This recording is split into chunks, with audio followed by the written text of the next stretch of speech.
लोधरा में civil rest house में अमन कमेटी का इजलास मुनक्किद हुआ। डिप्टी कमिश्नर राव इम्तियाज अहमद ने इजलास की सदारत की। इसी हवाले से मजीद जानेंगे काजिम अब्बास बलोच की रिपोर्ट में। सिविल रेस्ट हाउस लोधरा में अमन कमेटी का इजलास मुनक्किद हुआ। डिप्टी कमिश्नर राव इम्तियाज अहमद ने इजलास की सदारत की।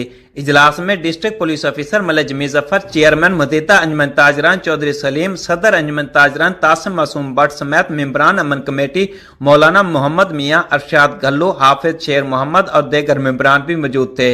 डिप्टी कमिश्नर राव इम्तियाज अहमद ने इजलास के शुरका से खिताब करते हुए कहा कि जिला में अमन के क़याम में उलमा कराम का मुख्तसराना किरदार मिसाली है। उन्होंने मजीद कहा कि कालादम मजहबी तंजीमों को कुर्बानी की खालें जमा करने की इजाज़त नहीं है। मदारस इंतजामिया ईद कुर्बान पर खालें जमा करने की इजाज़त लेने के लिए अपनी दरखास्तें DC ऑफिस में जमा कराएं। District police officer Malik Jameel Zafar ने इज़हार ख्याल करते हुए कहा कि अमन कमेटी के मेंबरान के मुस्बत और तामीरी किरदार की वजह से जिला भर में अमन है।